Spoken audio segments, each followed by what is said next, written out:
Hi guys! Welcome back to my YouTube channel, Ate Glo. Sana ay nasa mabuti tayong kalagayan at ligtas sa anuman masamang kapahamakan. At bago ang lahat, shoutout muna tayo sa lahat ng mga kaibigan ko, lalong-lalo na Tita Lydia, Hayats, Hasa, Covers, Jacqueline Docosin, Ermagalo Mix Vlog, Cell TV, PX. At syempre ang aking kaibigan, Jim Otelli. Paki-hug po naman ang kanyang YouTube channel. At ayan ngayon, ano ang ating reaction upload? Nandyan po sa ating thumbnail at mayroon lang tayo dito sasagutin na comment nitong isang basher ng ating Bibi Beyonce at saan siya nag-comment doon kay Pedring. Dahil ito nga si Pedring ay siya ay kamember namin noon sa Strikers at talagang doon siya kumampi sa tawag nito sa kinakampihan niya dahil nga kung maalala nyo si Pedring ay dati pa ito na binabanatan niya si Beyonce nung siya ay nagre-reaction pa sa kay Reyna. At kung naalala nyo rin, itong taong balimbing na nahimik ito ng ilang linggo at hindi na daw siya magre-reaksyon dahil nagpaplano siya siguro na mabalik sa kabilang kampo. Pero hindi na siya tinanggap dahil dito sa Kalingap wala naman siyang napapala, reaksyon ng reaksyon. Sabi nga niya noon, naligaw na dulas siya na wala siyang mapapala sa Kalingap dahil nga wala siyang mabudol. Dahil noon, itong si Pedring ay marami siyang sponsor noon nung siya ay nagre-reaksyon kay Reyna. At mayroon nga ito, siniwalat ang kanyang mga kasamahan noon. Kaya parang nag-stop, hinahanap namin ito, hindi nagpaparamdam. Ngayon, lumabas siya at binabanatan si Kalingap, si Beyonce at ang pamilya ni Beyonce. Pero mamaya ko siya re-reaksyonan pag mag-live ako. Ito ang sasagutin ko dito, itong nag-comment sa kanya. Sasagutin lang kita dito sa sinabi mo, Laika Bautista. Ang sabi mo dito, may dahilan talaga ang Diyos. Alam ni Lord na mabuting tao si Ido kaya hindi siya pumayag na mapunta siya sa isang babaeng walang kahiyaan at walang utang na loob. Tama ka. Tama ka na ang Diyos ay may awa. Dahil kung si Beyonce din ang napunta diyan sa idol nyo, ano ang mapapala? Bakit? Yung idol nyo, mayaman ba? Di ba tulad rin lang yan dati? May trabaho ba si Edo? Oo, may trabaho noon. Pero pina-stop siya ni Kalinga Prab dahil hindi sapat. At tingnan naman natin nung bago pa lang siya. Di ba? Kaya, mas maganda na rin yun. Diyan sa sinasabi niyong idol, mas maganda na rin yun na nawala si Beyonce sa kanya. Dahil nga, di ba, yan ba ang taong sinasabi niyong mabait? Bakit siya nagsisinungaling na mayroon siya? Para Para gamitin ang love team for income, for pangangailangan. Di ba? Panoorin nyo yung pinsan niya, si Makmak. Nagkanda dulas-dulas ang sinasabi. Wala siyang gusto kay Beyonce kasi sponsor lang ang habol niya. Di ba? Yan, maliwanag yan na sinabi ni Super Palpak. Isa rin yun. Nagkakapalpak-palpak dahil mga hindi nagla-live pag hindi lasing. Di ba? Isa na rin yan. At Diyan, sa secret beneficiary niya. Nagpupus pa ba ngayon? Nakasama niya si Ido? Di ba hindi na? Dahil noon, hindi siya mapakali dahil nagsisilos siya kay Beyonce. Kaya lahat na ginagawa nila ni Kalingap Ido nakapos sa kanyang MyD. At isisend pa niya kung saan-saan para lang pag-usapan siya. Di ba? Yung Mariel, ang dami nating proof. Pinupos niya. O ngayon, dahil wala na si Beyonce, dapat yan ang tutukan niya. Diba? At wala nang pakialam si Beyonce dahil si Beyonce ang umayaw. Si Beyonce ang umiwas, hindi yung idol nyo. Dahil nalaman ni Beyonce na gamit lang siya sa mga sponsor. Kaya anong sabi ni Beyonce? Ayaw ko lukuhin ang mga sponsor dahil hindi naman magiging kami. Kaya nagpakatotoo lang ang bata. Kaya maraming nagmahal sa kanya. Tulad din ako. 'Di ba? Pero hindi ko dito kalaban ang Kalingap. Nasa issue lang tayo.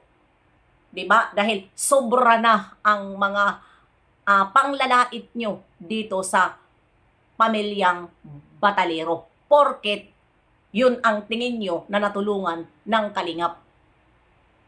'Di ba? Bakit? Marami ba ang natutulungan sa Kalingap na umangat? Di ba wala? Sino lang ang umangat? Hindi ba tatlo lang? Si Diwata? Si Beyonce? At si Carla? Yung iba dyan, mayroon naman sila sponsor. Pero, naging katulad ba dito sa tatlo? Na dalawa-dalawa ang bahay? Paano ko nasabi na dalawa-dalawa ang bahay? Magugulat na lang kayo. Magugulat na lang kayo. Isa lang ang bahay ni Beyonce, pero nasali ko siya dito. Kaya, huwag kayong ganyan. Na sobrang pagmamaliit nyo.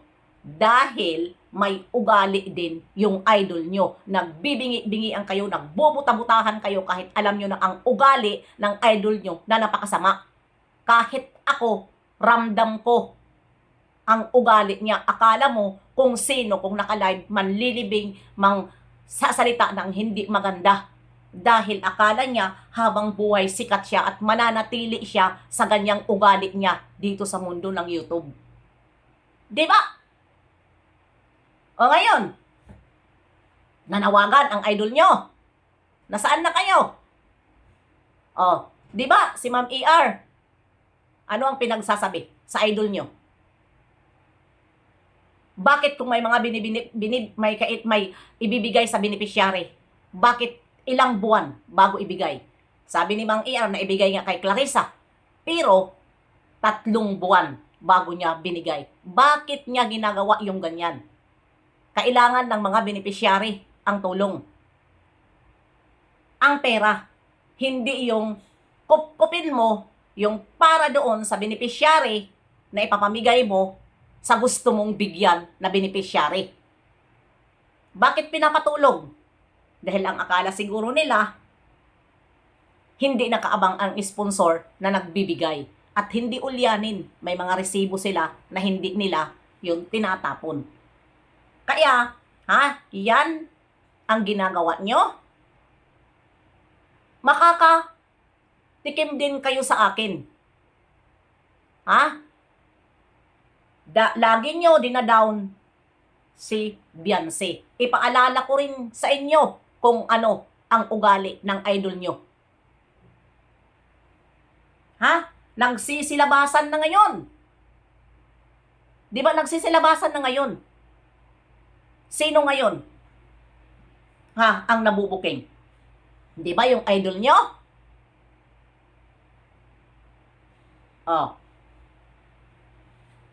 Di ba? Ma-shoutout ba kayo ng idol nyo? Kung wala kayong palipad? Nga. Di ba?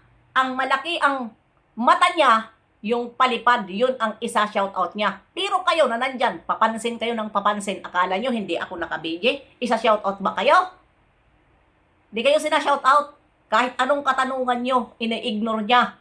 Ganon katindi, ha, ang idol nyo. Kaya wag nyong sabihin, ha, na ang idol nyo ay nawala sa masamang ugaling babae. Tingnan natin. Ha? Tingnan natin. Totoo yung sinabi mo. May Diyos. Hindi rin pumayag ang Diyos na mapunta si Beyonce dyan sa idol nyo. Dahil si Beyonce, makakapili pa yan ng tamang lalaki. Dahil bata pa. At isa pa, nag-aaral ng mabuti. Kaya makakahanap yan ng lalaki na hindi katulad na umaasa lang sa YouTube. Ha? Kaya, mag-comment kayo doon. Magpakasal na. Mag-asawa na yung idol nyo. Dahil hindi na siya ilalabtim ni Rab. Dahil siya ang nakakasira sa labtim. Siya ang nagsira kay Rab. Ha? Mahirap na lang sabihin ni Kalingap Rab dahil pinsan niya. Pero ang totoo, siya ang sumira. Si Kuya Bal, alam ko, si Kuya Bal noon, napilit niya, ha, na inaangat ang EDSA at inaayos niya na hindi mawala. Pero walang suporta, walang ido na nagsuporta. Ha? Wala. Ipinakita niya sa karamihan na wala siyang samod. Wala siyang samod dahil takot doon sa Mariel niya. Di ba? Takot. Oh. Hindi ako na tatakot magsalita na sila ni Mariel. Dahil mayroon kaming video, ha, doon sa bahay ni Mariel na nandoon nakaparking ang sasakyan niya hating gabi. Hawak ko ang bit. Ha, pero wala na kaming pakialam kung sino man ang girlfriend niya. Dahil wala na sila ni Beyonce. Pero wag nyong idamay-damay si Beyonce dyan sa idol nyo.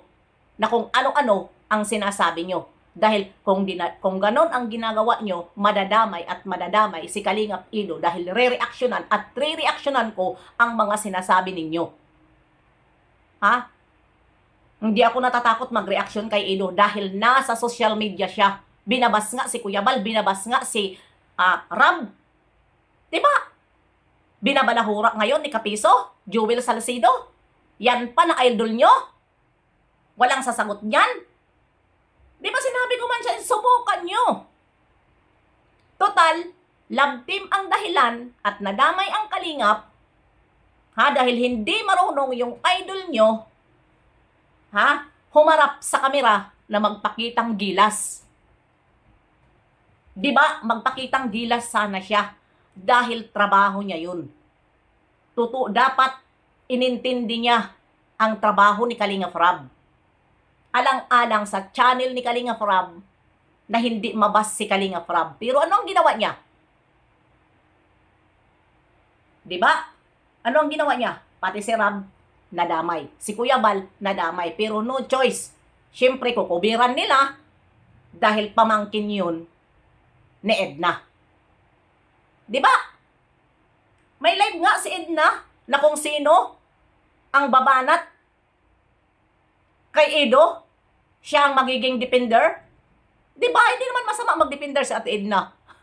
Pamangkin niya yun eh. Pero, pwede naman sagutin dahil may channel din siya. Diba? Basta doon lang, huwag below the belt. Doon lang sa isyo. Doon lang sa sinasabi niya. Huwag bumanat ng below the belt na lilihis ka sa sinabi niya. Diba? Yun lang yun. Kaya kayo mga reactor, ha, tingin-tingin din kung may time. Huwag puro Beyonce. Hindi nyo nakikita si Edo. Diba? Hindi nyo nakikita, huwag kayong balimbing. Dahil may nakikita kayo kay Edo. Hindi nyo nasasabi dahil takot kayo. Sino ang kinatatakutan nyo? Pareho lang naman tayo nandito sa Sukmed. Diba? Si Kuya Bal nga. Diba? Alam ni Kuya Bal kung ano ng reactor. Dahil reactor na ngayon si Kuya Bal. Reactor, charity. Ha? Nagre-reactor na siya ngayon dahil tapos na siya tumulong. Marami na siyang natulungan. 'Di ba? Yun. Kaya, change na siya. Huwag na natin hanapin na magcha-charity pa dahil ika nga may edad na siya. 'Di ba? Ipinalit na niya sa kanyang mga pamangkin. 'Di ba? Nandoon na kay Roel ang ginagawa niya noon. Nandoon na kay Kalingap Prab ang ginagawa niya noon. Nandoon na kay Dan ang ginagawa niya noon. 'Di ba? Kaya, sorry kung nasaktan kayo sa sinabi ko sa idol nyo. Re-reactionan ko kapag may mabasa ako na hindi ko nagugustuhan. Lalo niya na damay nyo si Kalingap Ido at inaano nyo dito kay Beyonce. Kaya ha? Bye-bye.